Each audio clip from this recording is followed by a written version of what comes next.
মিরাজুর রহমান প্রশ্ন করেছেন যে মোহতারাম, আম লিচুর মৌসুম, কাঁঠালের মৌসুম এসেছে। এই আম লিচু যখন আমরা দেখি বাজারে আসে, অনেক সময় আগেই চলে আসে, অনেক সময় পরে আসে, অনেক সময় সময় মতোই আসে। কিন্তু এই সমস্ত ফলে ফরমালিন দিয়ে ফলগুলোকে অনেক মানুষ আছে যারা নষ্ট করে এবং মানুষের জন্য ক্ষতির কারণ হয়ে দাঁড়ায়। এই সমস্ত ব্যবসায়ীদের ব্যাপারে, ফরমালিন বাবাদের ব্যাপারে ইসলামী শরিয়ার ভাষ্য কি? উনি লাস্টে উল্লেখ করেছেন ফরমালিন বাবা। আমি জানি না ফরমালিন বাবা বলতে কাদেরকে মেনশন করেছেন, তবে বাস্তব কথাটা, গত রমজানে কারওয়ান বাজার থেকে আপেল কিনলাম। RTV লাইভ করি প্রতিদিন বিকেলবেলা, তা আপেল কিনে নিয়ে গিয়ে একটা আপেল ফ্রিজের ওপরে, ফ্রিজের ভেতরে না, থেকে গেছিল। তো আমি হিসাব করে দেখলাম 19 দিন হয়ে গেছে, আপেল পচে না। বাইরে এই গরমের সময় ছোট্ট একটা আপেল 19 দিনেও কি হচ্ছে না, মানে লাশ পচে যাবে মাগার আপেল পচবে না, শরীর পচে যাবে, আম পচবে না। অনেক সময় এই যে আম কিনে নিয়ে যাবেন এখন, যার পরে দেখবেন ওই বুড়া মানুষের গাল যেমন জড়ো জড়ো হয়ে যায় 100 বছর পরে, বিরুদ্ধ মানুষের আমের চামড়া এরকম জড়ো জড়ো হয়ে গেছে, পচে না। কারণ কি? ফরমালিন বাবারা এর ওপরে এমন অত্যাচার করেছে, ওরা যদি 1 বছর হায়াত দেওয়া হয় তারপরে মনে হয় পচবে না। এই ফেরাউনের লাশ কেন পচে না? পিরামিডের মধ্যে যে লাশগুলো পেয়েছে মিশর, এই লাশগুলো কেন পচে নাই জানেন? মূলত এই ফরমালিনের খেলা, মেডিসিনের খেলা। এমন কিছু মেডিসিন আছে যে মেডিসিনগুলোর কারণে এই লাশগুলো কি হয় নাই, পচে নাই, মমি করে রেখেছে। ইউটিউবে দেখেন কিভাবে মমি করে ওরা। তো এখন আমের ওপরে যদি আপনি এরকম মমি করেন, কাঁঠালের ওপরে দেখতে মাশাআল্লাহ এত সুন্দর চেহারা, একেবারে মনে করেন বিশ্ব সুন্দরীর মতো চেহারা আমের। কাঁঠালগুলো দেখতে মনে হয় যে মাশাআল্লাহ কি ফিটফাট, লাথায় উষ্টা পিডায় পাকাইছে। এরপরে মনে করেন খুলে ভেতরে দেখতেছেন মেসাকার অবস্থা, সদরঘাট হয়ে রয়েছে। আমি যে কথাটা বলতে যাচ্ছি, একজনকে যদি আপনি গুলি করেন বুকের ওপরে, সে মানুষটা মারা যাবে, তাই না? গুলি করে একজন মানুষকে হত্যা করা যেমন অপরাধ, ফরমালিন দেওয়ার কারণে কিডনি ডিজিজ হয়, হার্টে ব্লক হয়, ক্যান্সার হয়।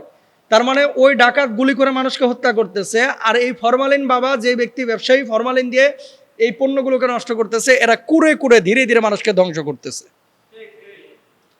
এই সমস্ত ফরমালিন যারা দেয়, এরা কিয়ামতের ময়দানে কি হিসেবে উঠবে জানেন?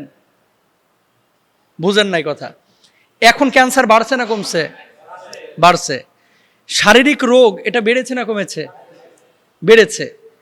আপনাদের বাপ, আপনাদের দাদা, এরা অনেক সময় 100 বছর বেঁচেছে, 5 বছর 7 বছর ডাক্তারের ধারে কাছেও যায় নাই। আচ্ছা, গরু খাবার খায় না? পৃথিবীতে কয়টা গরু স্ট্রোক করে? কিন্তু মানুষ কতটা স্ট্রোক করতেছে? গরু যে খাবারটা খাচ্ছে, এই খাবারটা যদিও আপনার মুখ ধোয়া পানি, যদিও আপনার কাটা আম, যদিও খড়কোটা, পিওর খাবারটাই খাচ্ছে। কিন্তু আপনি আমি যেটা বাজার থেকে নিয়ে আসতেছি, রেস্টুরেন্ট থেকে নিয়ে আসতেছি, এর খাবারটার ভিতরে কি আছে? ভেজাল আছে। এই রোগ বাড়ার পেছনে যত বেশি মানে যত কারণ, ম্যাক্সিমাম কারণ হচ্ছে খাবার দাবারে মানে এই ফরমালিন ভেজাল, এই কারণে কিন্তু রোগটা বাড়ছে। তো একজন মানুষকে আপনি যদি হত্যা করেন অন্যায়ভাবে, গুলি করে, ছুরি নিয়ে ডাকাতি করতে গিয়ে, এই মানুষটা যেমন মানুষকে হত্যাকারী হিসেবে কিয়ামতের ময়দানে উঠবে, যে মানুষটা খাবারে ফরমালিন দিচ্ছে এও কিয়ামতের ময়দানে মানুষকে হত্যাকারী হিসেবে কিয়ামতে উঠবে। আল্লাহ সুবহানাহু ওয়া তাআলা কি বলছে? ওয়ালা তাকতুলু আনফুসাকুম, খবরদার কোনো নফসকে তুমি হত্যা করো না। আচ্ছা, কয় টাকা লাভ? এই যে আম, রাজশাহীতে পারমিশন হয়েছে মনে হয় 2 দিন আগে, আর ফুলফিল পারমিশন আজকে থেকে, সম্ভবত 25 তারিখ না, আজকে 24 তারিখ, 25 তারিখ থেকে ফুলফিল পারমিশন রাজশাহীতে দিয়েছে। তো সাতক্ষীরাতে মনে করেন আরো 15 দিন আগে দেওয়া হয়েছে, কারণ আগে ফলন হয়েছে। কিছু ব্যবসায়ী কি করে, এর আগে লোভ সামলাইতে পারে না, যে একটু আগে ভাগে নিলে দামটা ভালো পাওয়া যাবে। এই লোভটার কারণে, শুনেন, হারাম খায় কখনো ভাই আরামে থাকা যায় না। হারামকে আরামে থাকা যায় না। আপনি হয়তো 150 টাকা কেজি আম বিক্রি করলেন ফরমালিন দিয়ে, এই 150 টাকা করে আপনি প্রতি কেজিতে 50 টাকা লাভ করেছেন। এই 50 টাকা দেখবেন ডাক্তারের পেছনে ঘুরতে ঘুরতে শেষ। আপনি বলবেন যে হুজুর কিভাবে? শান্তি সুখ আসে কোথা থেকে?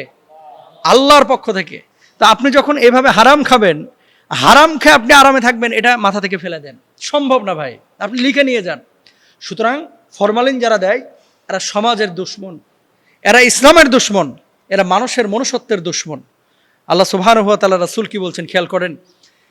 আত-তাজিরুস সাদুকুল আমিনু মান নাবিয়্যিনা ওয়াস সিদ্দীকিনা ওয়াশ শুহাদাই ওয়াস সালিহিন। যারা সৎ ব্যবসায়ী এরা হাসর নাসর এদের হবে নবীদের সাথে, সালেহিন ব্যক্তিদের সাথে, শহীদদের সঙ্গে। সুবহানাল্লাহ জোরে বলেন।